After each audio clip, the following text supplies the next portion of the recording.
Drive south of Silicon Valley into the redwoods and look for this barn nestled amongst the ancient oaks. Here you'll be greeted by pot-bellied pigs and an expansive garden.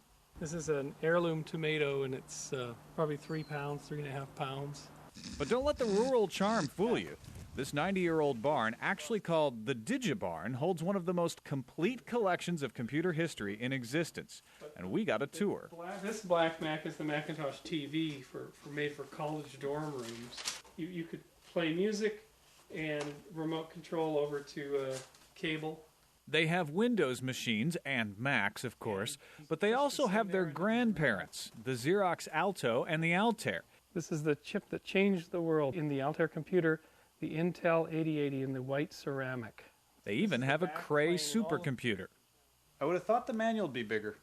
In fact, you can find the unlikely ancestors of a lot of technology there.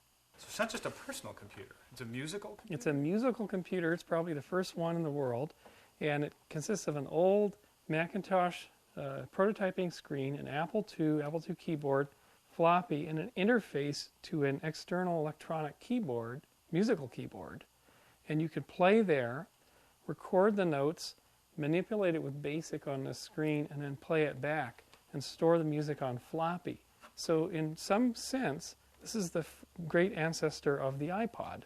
Tell me a story, Great-Grandpa. So how did all this history end up in a barn in the Santa Cruz Mountains? It started with some very old computers.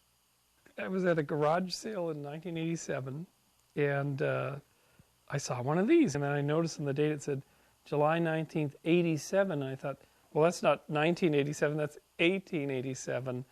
And what that means is this thing is a 100-year-old personal computer. And I said, I have to have it. It was $15, and I bought it, and that's what started the Digibarn collection.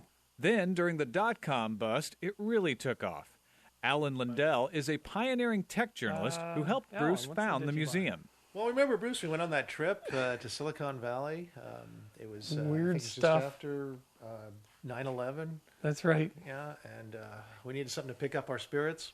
Kept going to this place called Weird Stuff. Just lots of gear everywhere. And we thought, well, look at the prices on this stuff. It's unbelievable. So we picked up a bunch of gear there, and that began part of the collection. But the Digibarn is about more than just objects. It's about stories. And there are a lot of stories to tell. This is the Sol 20 terminal computer, which is really the first packaged personal computer. It was launched in the summer of 1976. And at that time, Woz and Jobs and Daniel Kotke and the rest were just marketing the Apple I. So everybody saw this in the homebrew club and elsewhere and said, we got to get going. And so the Apple II was motivated by that. If you want to see it all yourself, you'll need to plan. The Digibarn is open only by appointment or at a few open houses. But you can tour the collection on the web anytime you want at digibarn.com.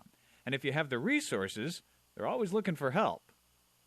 After showing us through the barn, booting old machines, and sharing the history they've collected, the founders did finally break down and share the real reason for the museum. And if one day the machines become sentient and they come looking for their origins, and they decided that biological life forms are no longer necessary for inhabiting this planet, we'll point out this museum to them, and hopefully they'll spare us. I'm Tom Merritt, CNET.com.